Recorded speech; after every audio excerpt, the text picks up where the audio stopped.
Les parents de Céline sont plus importants. C'est ce que mon fils a écrit, sans détour, sans adoucir le coup, comme s'il choisissait entre 2 restaurants et qu'il avait opté pour celui avec le meilleur menu. Le message est arrivé un mardi matin, alors que je triais la vaisselle ancienne de la famille pour le réveillon de Noël. J'ai pris mon téléphone distraitement, m'attendant peut-être à une confirmation d'horaire, une demande de recette particulière. J'ai lu les premières lignes en souriant encore.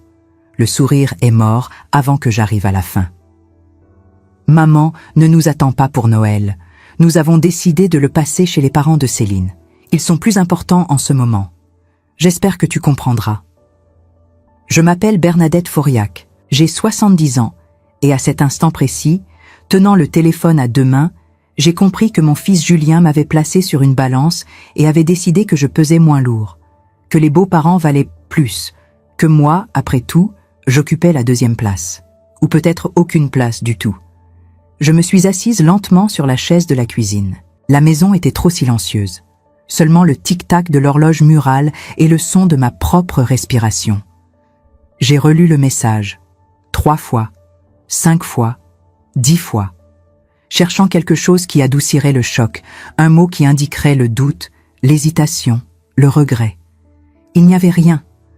Juste la froideur d'une décision déjà prise, définitive, incontestable. Dehors, Avignon était couverte d'une brume fine et grise. Les rues du centre historique semblaient en vide, comme si même la ville savait que quelque chose d'important s'était brisé là, à l'intérieur.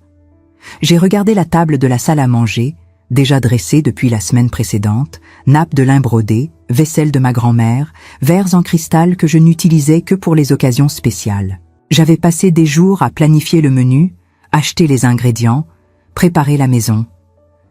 Tout pour un Noël qui n'aurait jamais lieu, parce que les parents de Céline étaient plus importants. Cette phrase résonnait dans ma tête comme un verdict. Ce n'était pas seulement à propos de Noël. C'était à propos de valeurs, de hiérarchie, de qui méritait du temps, de la présence, de la considération. Et moi, apparemment, je ne le méritais pas. Pendant 30 ans, j'ai été le filet de sécurité invisible de la vie de Julien. Quand lui et Céline ont acheté l'appartement à Lyon et qu'ils avaient besoin d'aide pour le déménagement, c'est moi qui ai tout laissé tomber pour m'occuper de la petite Léa pendant 6 mois. Je me levais à 4h30 du matin, je prenais le train de 5h40, j'arrivais avant 8h.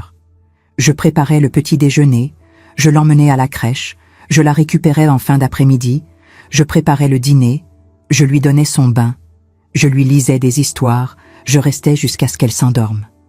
Je rentrais chez moi à 11h du soir, épuisée, mais heureuse d'être utile, d'être nécessaire. Quand Céline a subi son opération du genou, c'est moi qui ai passé 2 semaines à Lyon à tout gérer. La maison, la petite fille, les repas, le linge, les médicaments. Julien m'a remercié rapidement, comme on commente la météo. « Tu t'en sors toujours, maman. Je savais qu'on pouvait compter sur toi. » Bien sûr qu'il pouvait. J'étais toujours là, toujours disponible, toujours prête. Quand ils ont rencontré des difficultés financières, c'est moi qui ai payé les frais de scolarité de l'école privée de Léa. 12 000 €. Julien a promis de rembourser dès que la situation s'améliorerait. Il n'a jamais remboursé. Je n'ai jamais réclamé. Parce que les mères ne réclament pas. Les mères donnent simplement, inconditionnellement, sans rien attendre en retour. Mais ce matin-là, en regardant le message sur mon téléphone, j'ai réalisé quelque chose qui m'a coupé comme du verre. J'avais confondu amour et disponibilité, présence et valeur. Tout donner et être essentiel. Je me suis levée et j'ai marché jusqu'au salon. Le sapin de Noël était monté depuis début décembre. Petit, discret, décoré avec les vieilles décorations que Julien reconnaissait depuis l'enfance. En dessous, 3 cadeaux emballés dans du papier doré. Pour Julien, pour Céline, pour Léa. J'avais choisi chacun avec soin, en pensant à ce qui leur ferait plaisir, à ce qui ferait briller leurs yeux. Je me suis assise sur le canapé et j'ai regardé ces paquets. Ils semblaient pathétiques maintenant, preuve de ma naïveté. J'avais tout préparé, comme je le faisais toujours, en espérant qu'ils arriveraient, qu'ils s'assieraient à table, qu'on rirait ensemble comme dans le bon vieux temps. mais ils ne viendraient pas. Parce que je n'étais pas une priorité. Parce que j'étais juste pratique quand ils avaient besoin de quelque chose. Je suis restée assise là pendant des heures, regardant la lumière du jour faiblir à travers les rideaux. Je n'ai pas pleuré. Pas encore. J'ai juste senti un poids énorme dans ma poitrine, une douleur sans forme définie, profonde et silencieuse. J'ai pensé à appeler Julien, à lui demander pourquoi il avait choisi de me blesser de cette manière, ce que j'avais fait de si mal pour mériter d'être écartée ainsi. Mais quelque chose m'en a empêché. Une voix nouvelle, fatiguée, qui disait « Ne supplie pas, ne t'abaisse pas, ne demande pas d'explication à quelqu'un qui a déjà décidé que tu ne vaux pas l'effort. » Ce soir-là, je n'ai pas préparé de dîner. Je n'ai pas allumé la télévision. Je suis juste restée assise dans le silence pesant de la maison, laissant la douleur prendre forme peu à peu. Et c'est là, dans ce vide suffocant, que quelque chose a commencé à bouger en moi. Ce n'était pas encore de la colère. C'était une prise de conscience lente, douloureuse, que j'avais passé des décennies entières à donner la priorité à tout le monde, sauf à moi-même. Le lendemain matin, je me suis réveillée avant l'aube. La maison était encore froide et sombre. Je suis allée à la cuisine, j'ai préparé du café, et je me suis assise à table avec mon téléphone dans la main. J'ai regardé le message de Julien une fois de plus. Cette fois, ça n'a pas autant fait mal. Parce que pendant la nuit, alors que le reste d'Avignon dormait, j'avais pris une décision. Si je n'étais pas assez importante pour eux, alors ils ne seraient plus le centre de ma vie non plus. J'ai ouvert mon ordinateur portable, chose que je faisais rarement, et j'ai commencé à chercher. Billets d'avion, hôtels, destinations lointaines, des endroits où personne ne me connaissait, où personne n'attendait rien de moi, où je pouvais simplement exister sans avoir à justifier ma présence ou prouver ma valeur. C'est alors que j'ai vu l'annonce. Forfait pour les Maldives, départ dans 2 semaines. 10 jours sur une île isolée, face à l'océan, loin de tout et de tous. Le prix était élevé, très élevé. Mais j'ai regardé les chiffres sur l'écran et j'ai pensé, combien de fois ai-je économisé de l'argent pour leurs urgences? Combien de fois ai-je renoncé à voyager, à m'acheter quelque chose, parce que ça pourrait être nécessaire plus tard? J'ai cliqué sur « Confirmer la réservation » sans hésiter. Peut-être connaissez-vous cette sensation. Ce moment où vous réalisez que vous avez passé votre vie entière à être le 2e choix. Si vous écoutez cette histoire de quelque part, laissez un commentaire pour me dire d'où vous regardez. Et si quelque chose ici vous touche, abonnez-vous à la chaîne. Parce que ce qui s'est passé ensuite a tout changé. Et vous devez le savoir. Dans les jours qui ont suivi, je n'ai pas parlé à Julien. Lui non plus ne m'a pas appelé. Aucun message demandant comment j'allais, si tout allait bien, si j'avais vraiment compris. Rien. Silence absolu. Comme si la conversation était close et qu'il n'y avait plus rien à dire. J'ai commencé à préparer ma valise. Vêtements légers, sandales, chapeau, crème solaire. Chaque pièce que je pliais et rangeais semblait être un petit acte de rébellion. Moi qui n'avais jamais voyagé seule, qui planifiais toujours tout en fonction des autres, j'étais sur le point de disparaître pendant 10 jours sans donner d'explication à personne. La veille du départ, j'ai reçu un autre message de Julien. « Maman, tout va bien? Tu es très silencieuse. » Je l'ai lu et je n'ai pas répondu. Pas parce que je voulais le punir, mais parce que je ne savais plus quoi dire. Comment expliquer que le silence n'était pas de la colère, mais de l'épuisement? Que j'étais fatiguée d'être toujours disponible pour ceux qui n'étaient jamais disponibles pour moi? Le jour du départ, je me suis réveillée tôt. J'ai pris ma valise, fermé la maison à clé et appelé un taxi pour l'aéroport de Marseille. Pendant que la voiture traversait les routes étroites de Provence, j'ai regardé en arrière une dernière fois.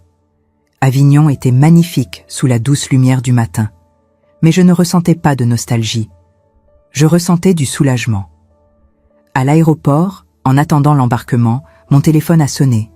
C'était Julien. J'ai regardé le nom sur l'écran. Mon doigt a hésité sur le bouton vert. Puis, lentement, j'ai éteint le téléphone et je l'ai rangé dans mon sac. Quand l'avion a décollé, j'ai fermé les yeux et j'ai respiré profondément. Pour la première fois depuis des décennies, je n'allais nulle part par obligation. Je ne résolvais le problème de personne. Je n'étais pas la mère disponible, la grand-mère fiable, la femme qui trouvait toujours une solution. J'étais simplement en train de me choisir moi-même. L'avion a atterri aux Maldives un mercredi matin, sous un ciel d'un bleu violent que je n'avais jamais vu auparavant. Un bleu si intense qu'il semblait irréel, comme si quelqu'un avait repeint le monde pendant mon sommeil. Quand je suis descendu de l'appareil, la chaleur m'a frappé comme une vague épaisse et humide. L'air était lourd, saturé d'humidité et de parfums exotiques que je ne pouvais pas identifier. J'ai retiré mon châle et je l'ai plié dans mon sac. Pour la première fois depuis des années, je n'avais personne à appeler pour dire que j'étais bien arrivé. Personne qui attendait de mes nouvelles. Personne qui se souciait de savoir si j'étais en sécurité. Cette pensée aurait dû me rendre triste. Au lieu de cela, elle m'a procuré un étrange sentiment de liberté. Le terminal de l'aéroport était petit, ouvert sur les côtés, avec des ventilateurs qui brassaient l'air chaud sans vraiment le rafraîchir. Des panneaux en anglais indiquaient les différents resorts. J'ai cherché le mien sur la liste. Serenity Island Resort. Un jeune homme souriant tenait une pancarte avec le nom de l'hôtel. Je me suis approchée, un peu intimidée. Il m'a accueilli avec une courtoisie professionnelle et m'a guidée vers un petit bateau amarré au quai. Le transfert en bateau vers l'île privée a duré 40 minutes. J'étais assise à l'arrière, sur un banc en bois poli par le sel et le temps, regardant l'eau turquoise défiler sous la coque. L'eau était d'une transparence surnaturelle. Je pouvais voir le fond, les coraux, les poissons qui nageaient en bancs serrés. Le soleil se reflétait sur la surface, créant des milliers de petits diamants scintillants. Les autres passagers parlaient, riaient, prenaient des photos avec leur téléphone. Des couples en lune de miel. Des familles avec de jeunes enfants. Tous semblaient heureux, insouciants, pleins d'anticipation. Moi, je restais silencieuse, encore étourdie par ce que je venais de faire. À 70 ans, j'avais quitté ma maison, ma ville, mon pays, sans prévenir personne, sans demander la permission, sans m'excuser. C'était à la fois terrifiant et grisant. Le vent marin fouettait mes cheveux. Je les ai attachés avec une barrette que j'avais dans ma poche. Une femme assise en face de moi m'a souri. « C'est votre première fois aux Maldives ?» m'a-t-elle demandé en anglais. « Oui. Vous allez adorer. C'est le paradis sur terre. » J'ai hoché la tête poliment, sans vraiment savoir si je la croyais. Le paradis semblait être un concept pour les gens heureux. Et je n'étais pas sûre de savoir encore ce qu'était le bonheur. Le resort est apparu au loin comme un mirage. Des bungalows sur pilotis alignés au-dessus de l'eau cristalline, leurs toits de chaume se détachant contre le ciel bleu. Des palmiers qui se balançaient doucement dans la brise tropicale. Une plage de sable blanc si fin qu'il ressemblait à de la poudre.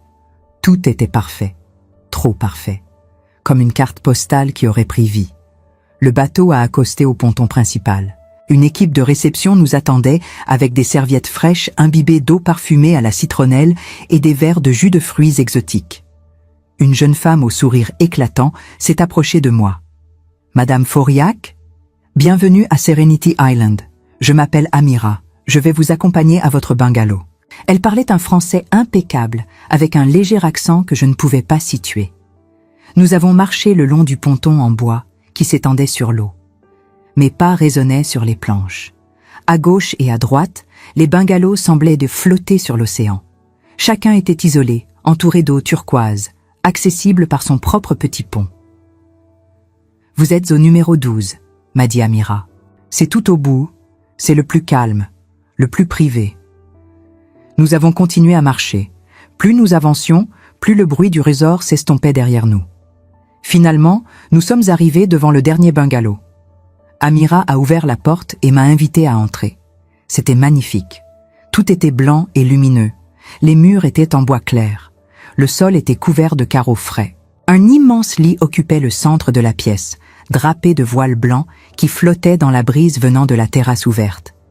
Il y avait une baignoire sur pied face à une baie vitrée qui donnait directement sur l'océan. Des orchidées blanches étaient disposées dans des vases en verre un peu partout. Amira m'a montré où se trouvait la salle de bain, la terrasse privée, le minibar. Elle m'a expliqué les horaires des repas, les activités disponibles, comment appeler la réception si j'avais besoin de quoi que ce soit. J'ai hoché la tête poliment, mais je n'écoutais qu'à moitié. J'étais trop occupée à réaliser où j'étais. Seule, libre, invisible. Si vous avez besoin de quoi que ce soit, n'hésitez pas à appeler, a-t-elle dit en souriant. Profitez de votre séjour, Madame Fauriac. Une fois la porte refermée, le silence est devenu presque absolu. Juste le murmure constant des vagues sous le bungalow et le bruissement lointain des palmiers. Je me suis assise sur le bord du lit immense et j'ai regardé autour de moi. Tout était blanc, lumineux, aéré. Rien ne ressemblait à ma maison d'Avignon, avec ses meubles anciens, ses rideaux lourds, ses souvenirs accrochés au mur comme des fantômes. Ici, il n'y avait aucune trace de ma vie passée, aucune photo, aucun objet familier, juste moi et l'océan. J'ai sorti mon téléphone de mon sac et je l'ai allumé. Il a vibré immédiatement. Message après message, notification après notification. 15 messages, tous de Julien. « Maman, où es-tu? Pourquoi tu ne réponds pas ?» Je commence à m'inquiéter. Céline dit que tu ne réponds pas non plus à ses appels. « Maman, s'il te plaît, réponds. C'est ridicule. Tu nous fais peur. Papa aurait voulu que tu répondes. » Cette dernière phrase m'a piqué. Mon mari était mort depuis 8 ans. Julien savait exactement où appuyer pour me faire mal. J'ai lu chaque message lentement. Pas de colère, pas de tristesse non plus. Juste une distance froide, comme si ces mots avaient été écrits à quelqu'un d'autre. Quelqu'un que je ne connaissais plus. J'ai éteint le téléphone sans répondre et je l'ai rangé au fond de mon sac, sous mes vêtements. Les premiers jours ont été étranges, déstabilisants. Je ne savais pas quoi faire de moi-même. Pendant toute ma vie, mes journées avaient été rythmées par les besoins des autres. Préparer à manger, faire les courses, téléphoner pour vérifier que tout allait bien, m'assurer que personne ne manquait de rien. Maintenant, je n'avais rien de tout cela, rien que du temps. Un temps infini, vide, presque effrayant dans son immensité. Le premier matin, je me suis réveillée à l'aube. L'habitude de toute une vie.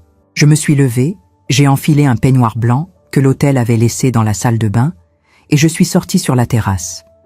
Le soleil se levait à l'horizon, transformant l'océan en une mer de feu liquide. Les couleurs étaient incroyables. Orange, rose, violet, or. Je suis restée là, debout, les mains sur la balustrade en bois, regardant le spectacle en silence. C'était la première fois de ma vie que je regardais un lever de soleil sans penser à ce que je devais faire ensuite, sans faire de liste mentale, sans planifier, sans m'inquiéter. Je marchais sur la plage chaque matin au lever du soleil. Le sable blanc était doux et frais sous mes pieds. L'eau était chaude, transparente, si claire qu'on voyait les poissons nager près du rivage. Des poissons aux couleurs impossibles. Bleu électrique, jaune lumineux, orange flamboyant. Je m'asseyais souvent à l'ombre d'un palmier et je restais là, des heures durant, regardant l'horizon sans penser à rien. Ou plutôt, en essayant de ne penser à rien. Mais les pensées revenaient toujours. Julien, Céline, Léa, la maison vide à Avignon, le sapin de Noël avec ses cadeaux qui ne seraient jamais ouverts, les années de sacrifice, les promesses non tenues, les mots blessants. Ils sont plus importants. Un matin, j'ai pleuré. Assise seule sur la plage, regardant l'océan infini, j'ai laissé les larmes couler. Pas de sanglots, pas de bruit, juste des larmes silencieuses qui coulaient sur mes joues et tombaient sur le sable. Je pleurais pour la femme que j'avais été, celle qui donnait tout, celle qui ne comptait jamais le coup, celle qui pensait que l'amour suffisait. Les autres clients du resort me regardaient parfois avec curiosité. Une vieille femme seule, sans mari, sans enfant, sans amis. Je voyais leurs regards, leurs petits sourires polis, leurs chuchotements discrets. Certains devaient penser que j'étais veuve, d'autres que j'étais courageuse. Personne ne savait que j'étais simplement fatiguée. Fatiguée d'être celle qui donnait toujours sans jamais recevoir. Fatiguée de porter le poids de l'amour à sens unique. Le 3e jour, j'ai décidé d'essayer quelque chose de nouveau. Le resort proposait des cours de plongée avec tuba. Je ne savais pas nager correctement. Je n'avais jamais mis la tête sous l'eau de ma vie. Mais quelque chose en moi voulait essayer. Voulait prouver que je pouvais encore apprendre, encore changer. L'instructeur était un jeune homme bronzé, avec des dreadlocks décolorés par le soleil. Il m'a regardé avec surprise quand je me suis présenté. « Vous êtes sûr ?» m'a-t-il demandé en anglais. « Oui. » Il m'a équipé d'un gilet de sauvetage, de palmes, d'un masque et d'un tuba. Il m'a montré comment respirer, comment équilibrer ma pression, comment ne pas paniquer. Puis, nous sommes entrés dans l'eau. Les premières minutes ont été terrifiantes. L'eau était plus profonde que je ne l'avais imaginé. Je pouvais voir le fond, mais il semblait si loin. Mon cœur battait fort dans ma poitrine. Ma respiration était saccadée dans le tuba. Mais l'instructeur restait près de moi, me tenant la main, m'encourageant doucement. Puis, lentement, j'ai commencé à me détendre. J'ai regardé autour de moi. Sous la surface, un monde entier existait. Des coraux de toutes les formes et de toutes les couleurs. Des poissons qui nageaient en formation synchronisée. Des étoiles de mer accrochées aux rochers. Des algues qui dansaient dans le courant. C'était magnifique, paisible, silencieux. J'ai flotté là, suspendu entre le ciel et le fond de l'océan, et j'ai pensé, voilà ce que c'est que d'être libre. Flotter, ne rien porter, ne rien devoir à personne. Un soir, alors que je dînais seul sur la terrasse de mon bungalow, une femme s'est approchée. Elle devait avoir une 50aine d'années, bronzée, élégante, avec des cheveux courts, teints en blond platine. Elle portait une robe légère de couleur corail et tenait un verre de vin blanc à la main. Elle m'a souri et m'a demandé en anglais si elle pouvait s'asseoir à ma table. J'ai accepté, surprise par l'audace de sa demande. « Vous êtes seule ?»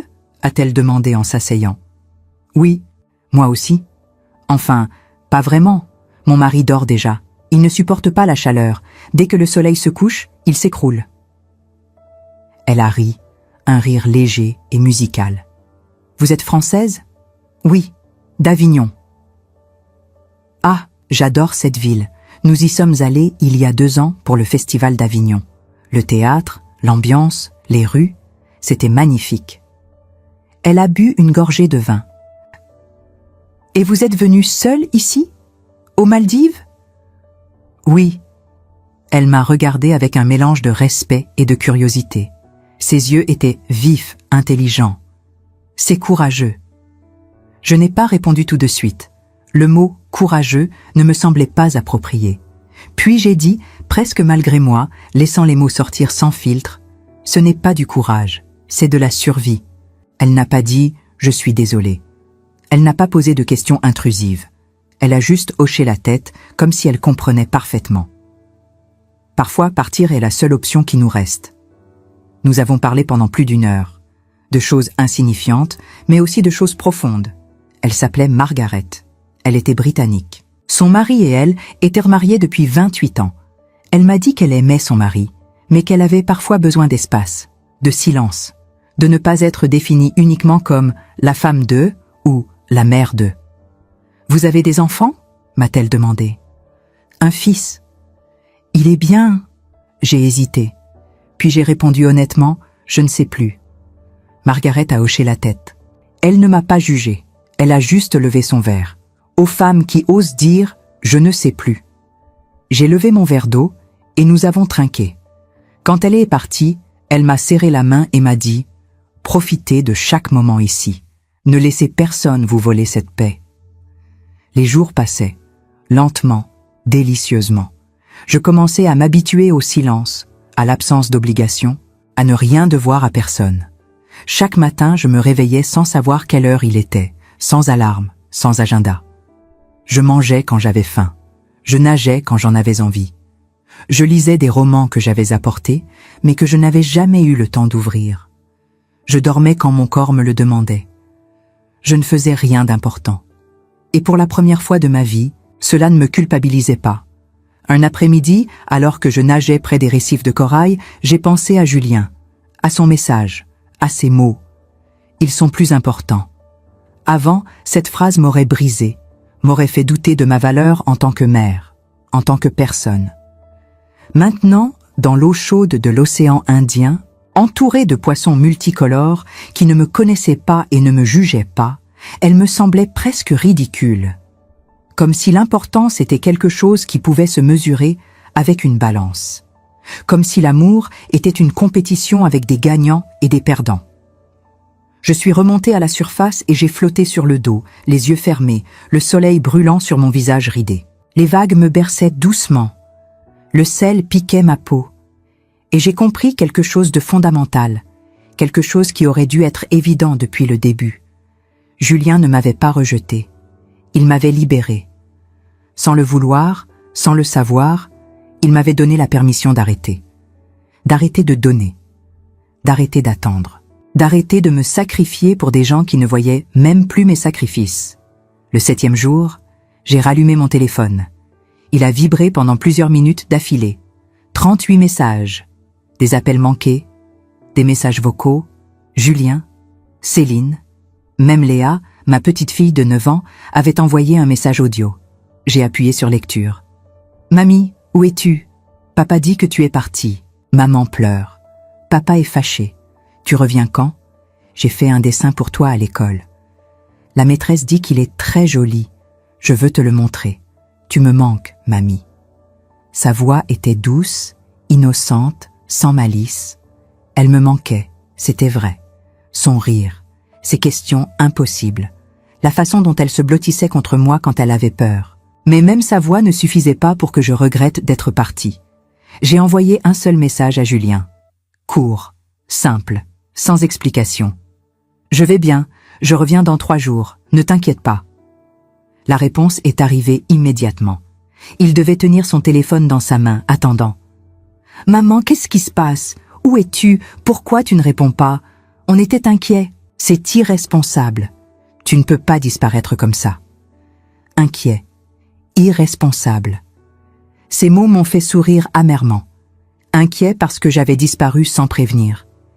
Mais pas assez inquiet pour me demander comment j'allais après leur annonce qu'ils ne viendraient pas à Noël. Pas assez inquiet pour penser que leurs mots pouvaient blesser profondément. Pas assez inquiet pour réaliser qu'une mère de 70 ans puisse avoir besoin de considération et de respect. Je n'ai pas répondu. J'ai éteint le téléphone et je suis sortie marcher sur la plage. Le soleil se couchait, teintant le ciel d'orange flamboyant et de rose doux. Les nuages ressemblaient à des coups de pinceau sur une toile géante. C'était le plus beau coucher de soleil que j'avais jamais vu. Et je l'ai regardé seul, sans personne pour partager ce moment. Mais pour la première fois de ma vie, cette solitude ne me rendait pas triste. Elle me rendait entière. Le vol de retour a été long, interminable. 13 heures de voyage, avec une escale à Dubaï qui semblait durer une éternité. L'aéroport était immense, clinquant, rempli de boutiques de luxe et de voyageurs pressés qui couraient d'une porte à l'autre. Je me suis assise dans un coin tranquille, près d'une fenêtre donnant sur le tarmac, et j'ai regardé les avions décoller et atterrir. Chacun transportait des centaines de vies, des centaines d'histoires. Je me demandais combien de ces passagers revenaient chez eux transformés, comme moi. J'ai dormi la plupart du temps pendant le second vol, bercé par le ronronnement constant des moteurs. Dans mes rêves, je marchais sur la plage des Maldives, le sable blanc sous mes pieds, l'eau turquoise qui léchait mes chevilles. Mais quand je me réveillais, je me retrouvais dans ce tube métallique volant, coincé entre 2 inconnus, retournant vers une vie que je ne reconnaissais plus tout à fait. Quand l'avion a atterri à Marseille, il pleuvait. Une pluie fine et froide, typique du sud de la France en décembre. Le contraste avec la chaleur tropicale des Maldives était brutal, presque violent. J'ai frissonné en sortant de l'aéroport, tirant mon châle plus serré autour de mes épaules. Le ciel était d'un gris uniforme, sans nuances, comme une couverture de béton posée sur le monde. J'ai récupéré ma valise sur le tapis roulant. Elle semblait plus lourde qu'au départ. Ou peut-être que c'était moi qui étais plus fatigué. J'ai pris un taxi jusqu'à Avignon. Le chauffeur a essayé de faire la conversation, me demandant d'où je revenais, si j'avais passé de bonnes vacances. J'ai répondu par monosyllabes, polie mais distante. Je n'avais pas envie de parler. Pas encore. Pendant tout le trajet, j'ai regardé par la fenêtre. Les routes mouillées, les champs bruns de Provence en hiver, les cyprès qui se dressaient comme des sentinelles sombres contre le ciel gris. Tout me semblait terne maintenant, délavé, comme si les Maldives avaient saturé mes yeux de couleurs et que la réalité ne pouvait plus rivaliser. La maison était exactement comme je l'avais laissée, froide, silencieuse. Les volets étaient fermés. La boîte aux lettres débordait de prospectus et de factures. J'ai ouvert la porte d'entrée et une odeur de renfermé m'a accueilli. L'air était stagnant, lourd. J'ai allumé les lumières, ouvert les fenêtres malgré le froid, monté le chauffage au maximum. Puis je me suis assise dans le salon, sur le canapé de velours vert qui avait appartenu à ma mère. Tout me semblait étrangement petit maintenant, étriqué. Comme si l'espace s'était rétréci pendant mon absence. Ou peut-être que c'était moi qui avais grandi. Pas en taille, bien sûr, mais en quelque chose d'autre, en conscience, en dignité, en refus de me faire toute petite. J'ai regardé autour de moi. Les photos accrochées au mur. Julien à différents âges, son mariage, la naissance de Léa. Des moments figés dans le temps, témoins d'une époque où j'étais au centre de leur vie. Ou du moins, où je pensais l'être. J'ai rallumé mon téléphone. Il a vibré pendant plusieurs minutes. 53 messages. Cette fois, ce n'était plus seulement Julien. Sa femme Céline avait écrit aussi, plusieurs fois. Ces messages étaient différents de ceux de Julien, plus calculés, plus diplomatiques. « Bernadette, où êtes-vous » Julien est très inquiet. « S'il vous plaît, répondez. Nous avons besoin de savoir que vous allez bien. » « Nous devons parler. Il y a eu un malentendu. » Julien regrette ce qu'il a dit. « Vous nous manquez. Léa pose des questions tous les jours. » J'ai lu chaque message sans émotion particulière. Les mots glissaient sur moi comme de l'eau sur une surface imperméable. Il y avait eu un malentendu. Cette phrase m'a fait rire amèrement. Ce n'était pas un malentendu. C'était une vérité brutale, enfin, mise à nu. Je n'ai répondu à personne. J'ai défait ma valise méthodiquement, rangé mes affaires, mis le linge sale dans le panier. J'ai préparé du thé à la menthe, celui que j'aimais boire les soirs d'hiver. Puis je me suis installée près de la fenêtre avec un livre que je n'avais pas fini avant de partir, et j'ai attendu. Je savais qu'ils viendraient. C'était inévitable. Ils sont arrivés le lendemain matin. Tôt. Trop tôt. J'étais encore en robe de chambre. Mes cheveux gris attachés en un chignon lâche, quand j'ai entendu frapper à la porte. Plusieurs coups, insistants, impatients.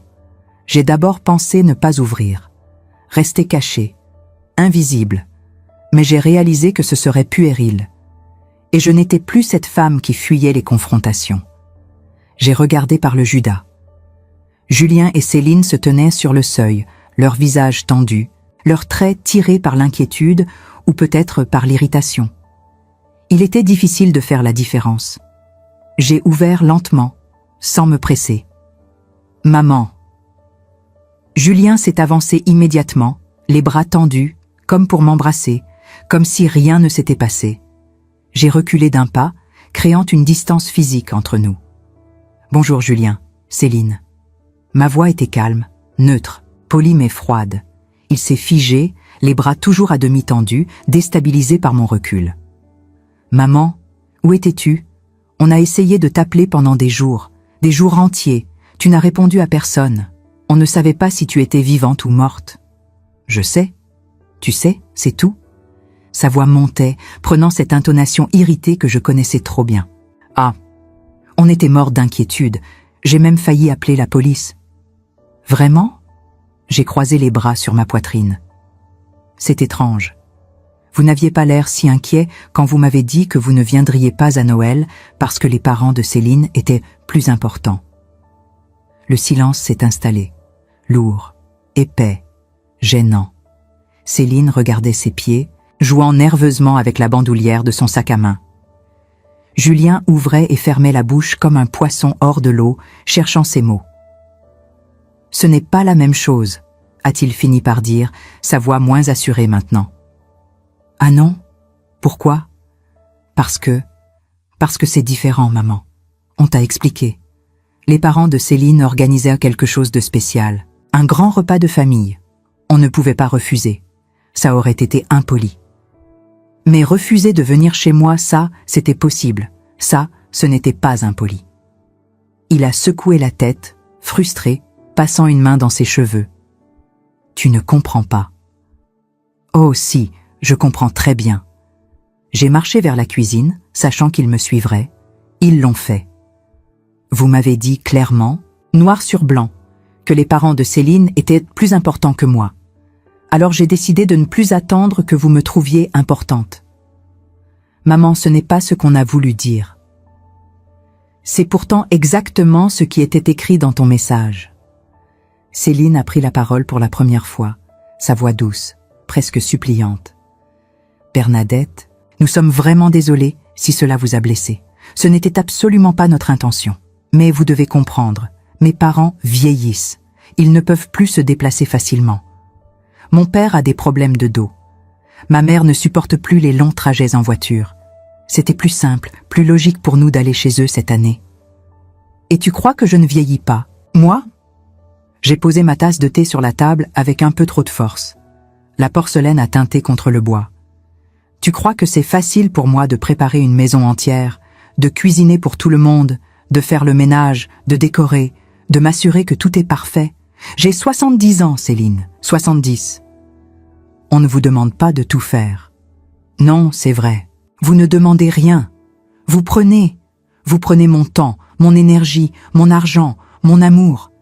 Et quand je ne suis plus utile, quand vous avez mieux ailleurs, vous allez simplement ailleurs. Julien s'est approché, posant ses mains sur le dossier d'une chaise. Maman, arrête, tu dramatises. Je dramatise? Ma voix tremblait maintenant, pas de tristesse mais de colère contenue. Pendant 6 mois, j'ai pris le train tous les jours pour m'occuper de Léa. 6 mois, Julien, 180 jours. Je me levais à 4h30 du matin. Je prenais le train de 5h40. J'arrivais à Lyon à 8h. Je m'occupais de ta fille toute la journée. Je rentrais chez moi à 11h du soir. J'avais 67 ans. Tu te souviens de ça? Il n'a rien dit. Son regard s'est détourné vers la fenêtre. Et quand Céline a été opérée du genou, qui est resté 2 semaines pour tout gérer? Qui a préparé les repas, fait le ménage, donné les médicaments, rassuré Léa quand elle était inquiète pour sa maman? Qui a payé l'école privée de Léa quand vous aviez des problèmes d'argent? 12 000 euros, Julien. 12 000. Tu devais rembourser. Tu te souviens? On va le faire. Quand? Ça fait 4 ans. 4 années entières. Le silence est retombé, encore plus pesant cette fois. Céline regardait toujours ses pieds, ses joues rougies par la gêne. Julien serrait les mâchoires, son visage durci par une colère défensive. Tu veux qu'on te rembourse? C'est ça? Sa voix était dure maintenant, accusatrice. Tu veux qu'on te paie pour tout ce que tu as fait? On va te faire un chèque, c'est ça que tu veux? Non. J'ai secoué la tête fermement. Je veux que tu comprennes que je ne suis pas une banque, ni une babysitter gratuite, ni une femme de ménage qu'on appelle quand on en a besoin. Je suis ta mère. Et j'ai donné tout ce que j'avais parce que je t'aimais. Pas parce que j'attendais quelque chose en retour. Pas parce que je gardais un compte. Mais un minimum de respect, un minimum de considération, ça aurait été bien. Ça aurait été la moindre des choses. On te respecte? Vraiment? J'ai ri, un rire sec, sans joie. Alors pourquoi tu m'as écrit que les parents de Céline étaient plus importants que moi? Explique-moi comment c'est respectueux. Il a détourné les yeux, incapable de soutenir mon regard. Je n'aurais pas dû écrire ça. Non, tu n'aurais pas dû. J'ai pris une grande inspiration, sentant mes mains trembler légèrement. Mais tu l'as fait. Et maintenant, je sais exactement où j'en suis. Je sais quelle place j'occupe dans ta vie. Et cette place ne me convient plus. Qu'est-ce que ça veut dire? Ça veut dire que je ne serai plus celle sur qui tu peux compter sans jamais rien donner en retour. J'ai passé des années, des décennies à être disponible pour toi, à mettre ma vie entre parenthèses pour que la tienne soit plus facile. Maintenant, je vais être disponible pour moi. Céline a levé la tête brusquement, ses yeux brillants de larmes contenues. Vous étiez où pendant tout ce temps? Nous étions vraiment inquiets. Aux Maldives. Aux Maldives? Julien a écarquillé les yeux, incrédule. Seul, à ton âge? Cette phrase, à ton âge. Comme si j'étais trop vieille pour avoir le droit de vivre. Trop vieille pour voyager, trop vieille pour exister en dehors de mon rôle de mère et de grand-mère. Oui, seule. Mais pourquoi?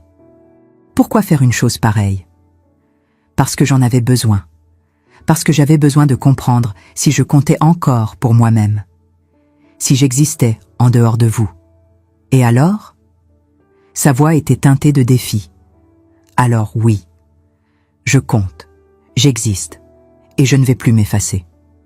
Julien a secoué la tête comme s'il ne pouvait pas croire ce qu'il entendait. Je ne te reconnais plus, tu n'es plus la même. Tant mieux. J'ai soutenu son regard sans ciller, parce que celle que tu connaissais était en train de s'éteindre, de disparaître, de mourir à petit feu. Céline s'est essuyé les yeux discrètement. Bernadette, nous ne voulions pas que vous vous sentiez comme ça. Mais c'est exactement comme ça que je me sentais, invisible, interchangeable, utile seulement quand vous aviez besoin de quelque chose. Ils sont restés encore quelques minutes. La conversation tournait en rond, répétant les mêmes arguments, les mêmes justifications. Julien essayait de minimiser, de me faire croire que j'exagérais, que je voyais les choses de travers. Céline s'excusait mollement, avec des phrases creuses qui ne signifiaient rien. Moi, je restais ferme, calme, déterminée, ancrée dans une certitude nouvelle. Je valais plus que ça. Quand ils sont finalement partis, quand la porte s'est refermée derrière eux, j'ai fermé les yeux et je me suis appuyée contre le mur du couloir. Mon cœur battait fort dans ma poitrine, mes mains tremblaient, mes jambes semblaient faibles, mais je ne regrettais rien, pas un mot, pas une seconde. J'ai pleuré, longtemps. Assise par terre dans le couloir, le dos contre le mur, j'ai laissé sortir toute la douleur accumulée, toutes les années de sacrifices silencieux, toutes les fois où j'avais ravalé mes besoins pour satisfaire les leurs, toutes les fois où j'avais souri alors que je voulais crier. Mais ces larmes étaient différentes. Elles n'étaient pas de désespoir. Elles étaient de libération. Les semaines suivantes ont été étranges, déstabilisantes. Comme si je marchais sur un sol nouveau, incertain, mais étonnamment solide sous mes pieds. Julien a essayé de m'appeler plusieurs fois. Je voyais son nom s'afficher sur l'écran de mon téléphone, accompagné de cette vibration insistante qui réclamait mon attention. Je n'ai répondu qu'une fois sur 3. Pas pour le punir, mais parce que je n'avais tout simplement plus grand-chose à lui dire. Nos conversations étaient courtes, polies, distantes. Nous parlions de la météo, de Léa et de ses progrès à l'école, de choses sans importance qui ne touchaient jamais le cœur du problème. Il n'a plus jamais reparlé de Noël. Moi non plus. Ce sujet était devenu un territoire interdit, une zone minée que nous contournions soigneusement lors de chaque échange. Je sentais qu'il ne savait pas comment me parler maintenant, comme si j'étais devenue une étrangère, une femme qu'il ne reconnaissait plus. Et peut-être qu'il avait raison. Peut-être que j'étais devenue quelqu'un d'autre, quelqu'un qui ne se contentait plus des miettes. Céline m'a envoyé un message d'excuse environ une semaine après leur visite. Un long message, soigneusement rédigé, probablement relu plusieurs fois avant d'être envoyé. Les mots étaient choisis avec précaution, diplomatiques, presque juridiques dans leur formulation. Elle s'excusait pour le malentendu, pour la douleur involontaire, pour le manque de considération. Elle disait comprendre maintenant combien je m'étais sentie blessée et que ce n'était jamais leur intention de me faire du mal. J'ai répondu par un simple « merci », 2 syllabes, rien de plus. Pas d'explication supplémentaire, pas de pardon explicite, pas de réassurance que tout était oublié, juste « merci ». Pas parce que j'étais rancunière ou vindicative, mais parce que je ne voulais plus donner d'explications interminables. Je ne leur devais rien, ni mon temps, ni mon énergie émotionnelle, ni ma capacité à les rassurer sur le fait qu'ils étaient de bonnes personnes malgré leurs actes blessants. Un soir de janvier, alors que la pluie tambourinait contre les vitres de ma maison et que le vent sifflait dans les ruelles étroites d'Avignon, Léa m'a appelée. Sa petite voix claire a résonné dans le téléphone, inquiète et confuse. « Mamie, tu es fâchée contre nous ?» Mon cœur s'est serré. « Non, ma chérie, je ne suis pas fâchée. »« Alors pourquoi tu ne viens plus nous voir ? Papa dit que tu es occupée. Maman pleure parfois. Elle dit que c'est sa faute. C'est vrai ? Comment expliquer à une enfant de 9 ans que parfois, aimer quelqu'un signifie aussi se protéger soi-même ? Que parfois, l'amour le plus fort n'est pas celui qui endure tout, mais celui qui sait poser des limites? Comment lui faire comprendre que sa mamie n'abandonnait personne, mais qu'elle se choisissait enfin? Mamie est un peu fatiguée, ma puce, mais je t'aime très, très fort, plus que tout au monde. Ça ne changera jamais. Moi aussi, mamie, tu me manques. Toi aussi, tu me manques. Après avoir raccroché, j'ai pleuré, mais pas de tristesse, de soulagement, un soulagement profond, cathartique, parce que j'avais dit non, parce que j'avais posé des limites claires, parce que j'avais choisi de ne plus m'effacer, même si cela signifiait décevoir ceux que j'aimais, parce que j'avais compris qu'on pouvait aimer les gens sans se perdre soi-même. En janvier, alors que l'hiver s'installait fermement sur la Provence et que les matins étaient glacés et lumineux, j'ai pris une autre décision importante. J'ai vendu quelques meubles anciens dont je n'avais plus besoin. Le secrétaire en noyer qui appartenait à ma grand-mère. La commode du XVIIIe siècle qui prenait trop de place dans le couloir. Des objets beaux mais encombrants, chargés de souvenirs qui ne me servaient plus. Avec l'argent de ces ventes, je me suis inscrite à un cours de peinture à l'aquarelle dans une petite galerie d'art du centre historique d'Avignon. C'était quelque chose que j'avais toujours voulu faire, depuis mon adolescence. Quelque chose que j'avais remis à plus tard pendant 50 ans, parce qu'il y avait toujours autre chose. Toujours quelqu'un d'autre qui avait besoin de mon temps, de mon attention, de mon énergie. Le premier jour, j'étais nerveuse. La salle était remplie de gens plus jeunes que moi. Des femmes dans la quarantaine, élégantes et confiantes. Quelques hommes également. Un retraité qui ressemblait à un ancien professeur. Certains me regardaient avec curiosité. Une vieille femme seule, les cheveux gris attachés en un chignon simple, un chevalet devant elle, essayant maladroitement de mélanger des couleurs sur une palette blanche. Le professeur s'appelait Antoine, un homme dans la cinquantaine, avec des lunettes rondes et des taches de peinture permanentes sur ses mains. Il parlait doucement, avec patience, expliquant les techniques de base, les nuances, les transparences propres à l'aquarelle. Il a circulé dans la salle, observant le travail de chacun, offrant des conseils personnalisés. Au bout d'une heure, j'avais complètement oublié où j'étais. Je ne pensais plus à rien d'autre qu'aux coups de pinceau, aux nuances de bleu que je mélangeais pour créer un ciel, aux touches de vert et de jaune pour suggérer un champ de lavande, à la toile blanche qui se remplissait lentement, maladroitement, mais sincèrement. À la fin du cours, Antoine s'est approché de mon chevalet. Il a observé ma peinture en silence pendant un long moment. J'ai retenu mon souffle, attendant un commentaire négatif, une critique. « Vous avez un bon sens des couleurs », a-t-il finalement dit, souriant.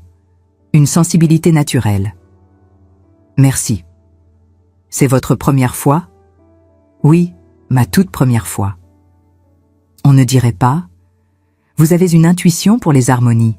Continuez, n'abandonnez pas. » J'ai souri. Un vrai sourire.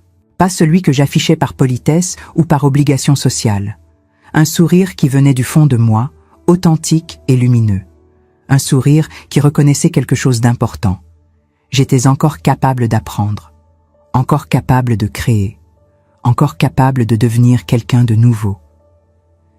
Les semaines ont passé. Janvier s'est transformé en février. Les amandiers ont commencé à fleurir, couvrant la campagne provençale de nuages blancs et roses. Je continuais mes cours de peinture chaque mardi et jeudi après-midi.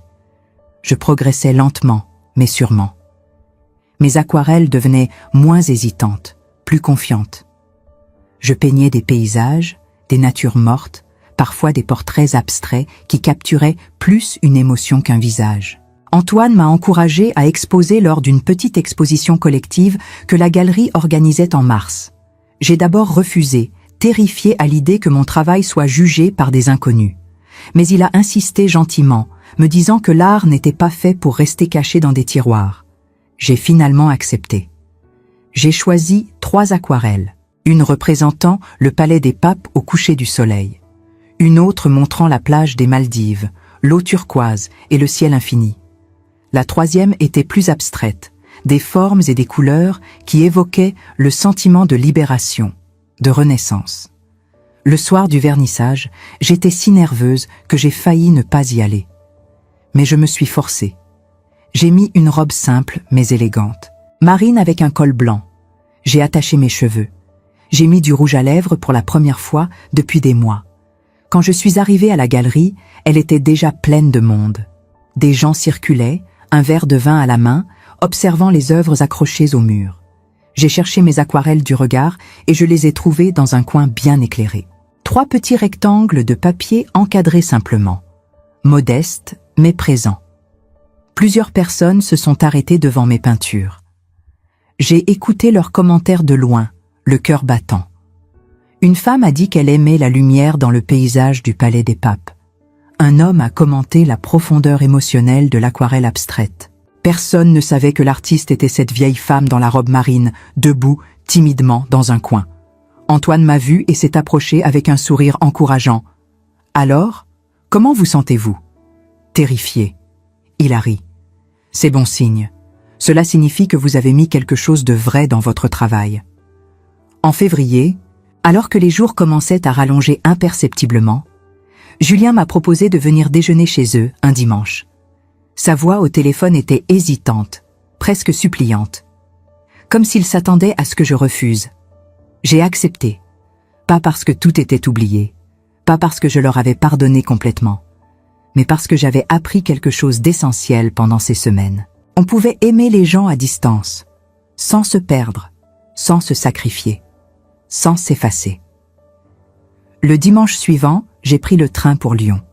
C'était étrange de refaire ce trajet que j'avais fait des centaines de fois, mais dans un état d'esprit complètement différent. Avant, je venais par obligation, par devoir maternel. Maintenant, je venais par choix. Et cette différence changeait tout. Julien m'attendait à la gare. Il semblait nerveux, mal à l'aise.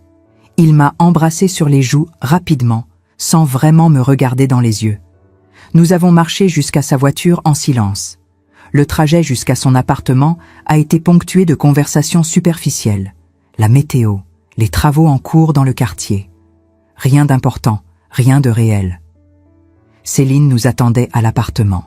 Elle avait préparé un repas élaboré. Trop élaboré. Comme si elle essayait de compenser quelque chose avec de la nourriture. La table était dressée avec soin. Léa était habillée comme pour une occasion spéciale. Le déjeuner s'est bien passé. Julien était tendu au début, surveillant chacune de ses paroles, pesant chaque phrase avant de la prononcer. Mais il s'est détendu petit à petit, surtout quand nous avons parlé de sujets neutres.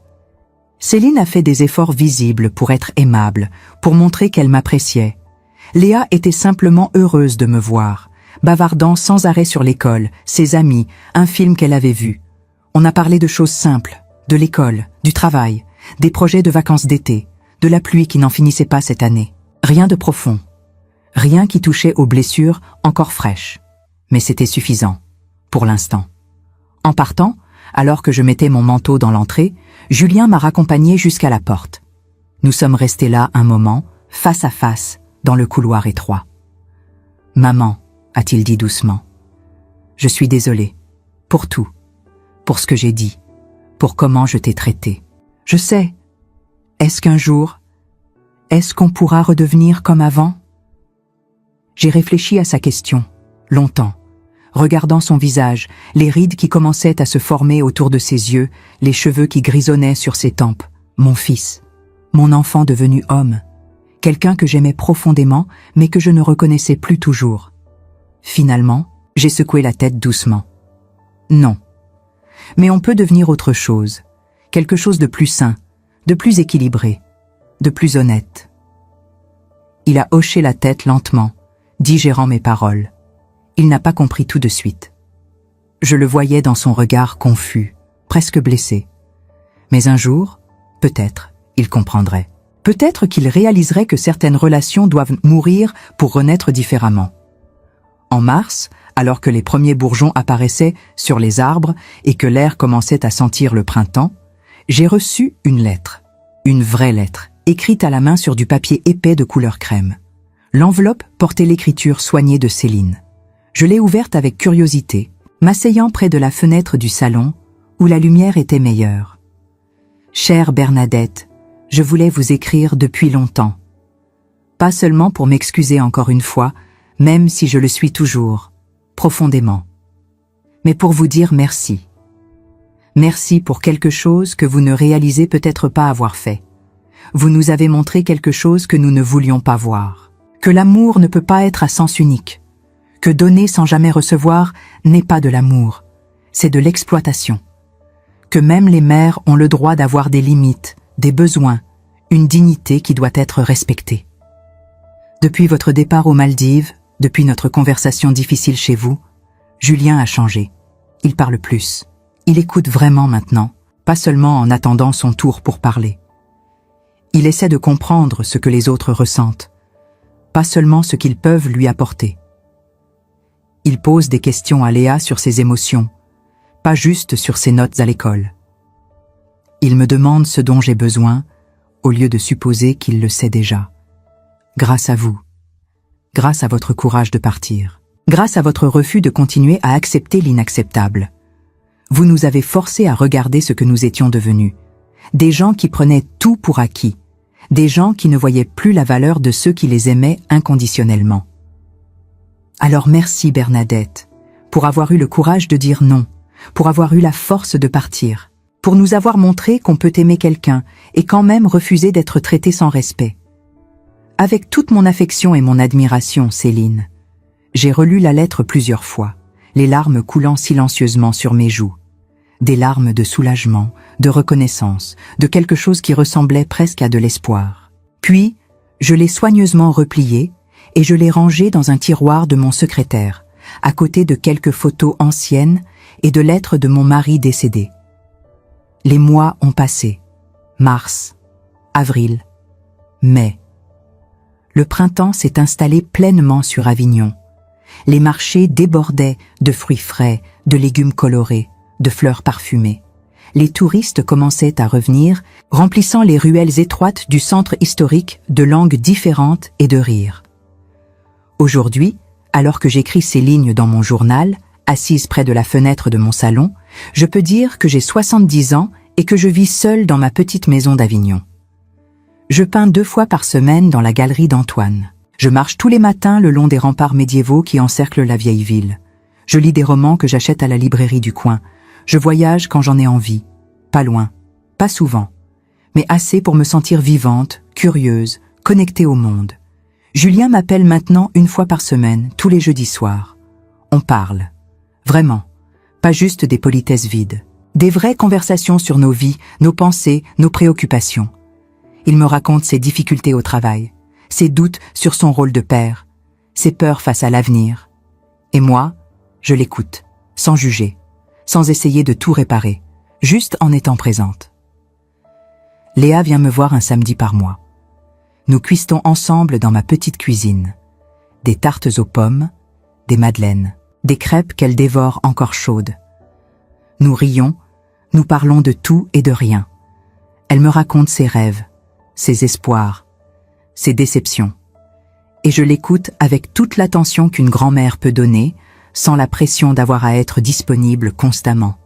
Et moi, je dors bien maintenant, profondément, sans cauchemar, sans ce poids constant sur la poitrine qui m'accompagnait depuis si longtemps. Parce que j'ai appris quelque chose de fondamental, quelque chose que toutes les femmes devraient savoir. Se choisir soi-même n'est pas de l'égoïsme. C'est de la survie. C'est de la dignité. C'est du respect de soi. Et que parfois, dire non à ceux qu'on aime, poser des limites fermes, même si cela blesse, c'est la seule façon de continuer à les aimer sans se perdre complètement, sans s'éteindre, sans mourir à petit feu dans l'ombre de leurs besoins et de leurs attentes. Cette histoire n'a pas de fin heureuse au sens conventionnel. Pas de réconciliation magique avec musique douce et embrassade larmoyante. Pas de retour au passé idéalisé.